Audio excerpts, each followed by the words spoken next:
Hi viewers, మనం వచ్చేసి నాకు నచ్చినటువంటి కవి నన్నయ్య భట్టు 6వ తరగతి నుంచి 10వ తరగతి వరకు వ్యాసం అనేటువంటి చూడబోతున్నాము.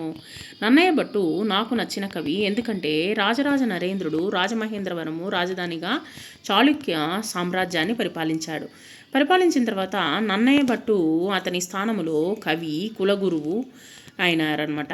సామాన్య ప్రజలకు వేద ధర్మాల్లోని గొప్పతనాన్ని తెలపడానికి రాజరాజు నన్నయ్య భట్టును తెలుగులో భారతాన్ని రచించమన్నాడు. ప్రజలకు తెలియచేయాలి అనేటువంటి ఉద్దేశంతో రాయమన్నాడు అనమాట.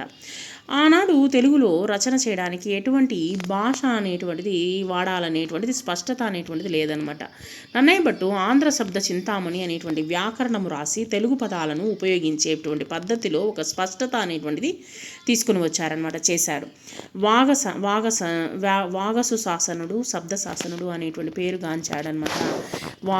వ్యాకరణము రచించినటువంటి తర్వాత తన మిత్రుడు సహోధ్యాయి అంటే తనతో పాటు చదివినటువంటి వ్యక్తి అయినటువంటి ఆయన నారాయణ భట్టు సహాయం తీసుకుని తెలుగులో భారతం అనేటువంటి రచించాడు. భారతంలో ఆది సభాపర్వాలను, అరణ్య పర్వములో 3 ఆశ్వాసాలను నన్నయ్య రచించాడు. తెలుగు భాషలో మొదట గ్రంథ రచన చేసినటువంటి ఆదికవి అనే కీర్తించబడ్డాడు. భారతంలో ప్రధానంగా కౌరవ పాండవుల యొక్క కథలు రాశారు.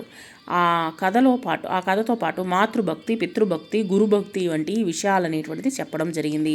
ప్రతి కథలోనూ మంచి సందేశం అనేటువంటిది ఇచ్చారు. నన్నయ్య భట్టు తెలుగువారికి పూజ్యుడైనటువంటి కవిశేఖరుడు. అందువల్ల నాకు నచ్చినటువంటి కవి నన్నయ్య భట్టు అని చెప్పేసి మీరు లాస్ట్లో కూడా రాయవచ్చు.